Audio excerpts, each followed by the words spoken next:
देखिए, एक सुहागन से ना कभी भी उसके सिंदूर और मंगल सूत्र की कीमत मत पूछेगा, not in terms of money, लेकिन हाँ, जब भी उसके मंगल सूत्र पर या सिंदूर पर आँच आती है ना, तो उसके अंदर की चंडी जाग जाती है। और देख लीजिए, अब ये जो विशाखा आई है मन्नत में, इसको भी सीधा करेगी तो हमारी मन्नत ही। तो आप कह रही थी आप विक्रांत सर से बहुत प्यार करती हैं। हाँ, तो फिर विक्रांत सर से उनकी माँ की बुराइयाँ क्यों करी? इससे तो उन्हें दुखी होगा, परिवार टूटेगा।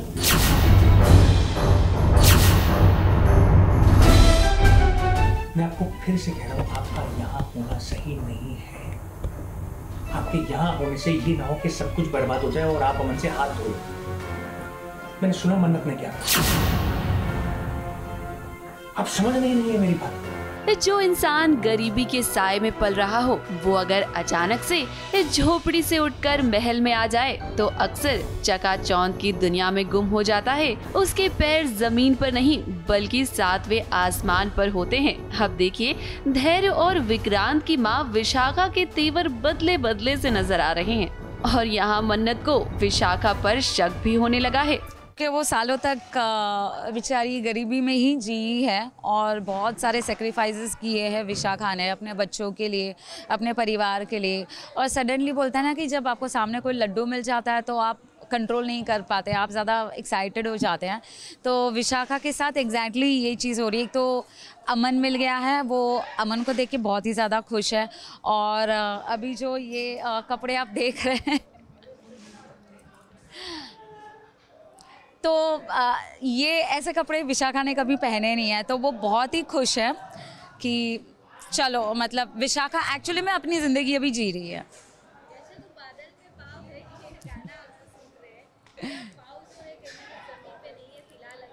हाँ, बिल्कुल भी नहीं है ज़मीन पे। जैसे कि मैंने बताया कि विशाखा ने ये जो लाइफ है कभी देखी ही नहीं है और सडनली ये लाइफ देख रही है, इतने सारे लोग देख रहे हैं और वो सबसे ज़्यादा खुश है कि अमन उसे मिल गया है। तो वो इस बात से भी बहुत ज़्यादा खुश है, तो इसलिए बादल पे पाँव है। यही कारण है कि धैर्य अपनी माँ को समझाता है कि वो मन्नत से बचकर रहे, वरना सारा बना बनाया प्लान बर्बाद हो सकता है। नहीं, एक्चुअली पता नहीं, लेकिन मन्नत को शायद कहीं ना कहीं शायद कोई मिसअंडरस्टैंडिंग हो गई है। एक्चुअली मैं कंसर्न ही थी अमन को लेकर और मैं नीतू की बिल्कुल भी बुराई नहीं कर रही थी।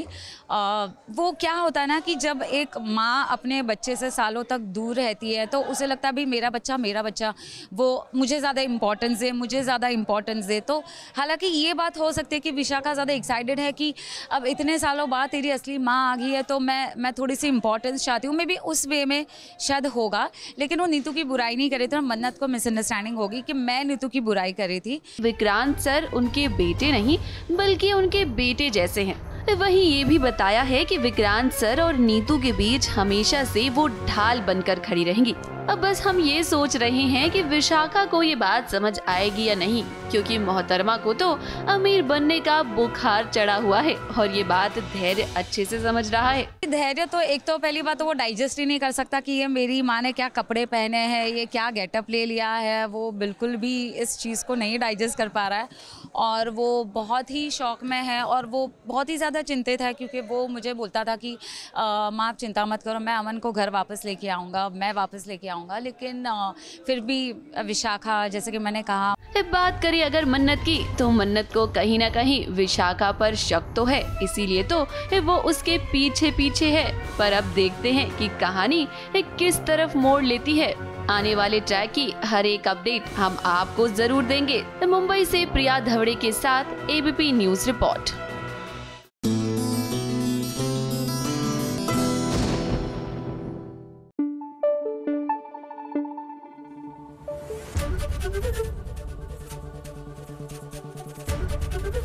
एबीपी न्यूज आपको रखे आगे।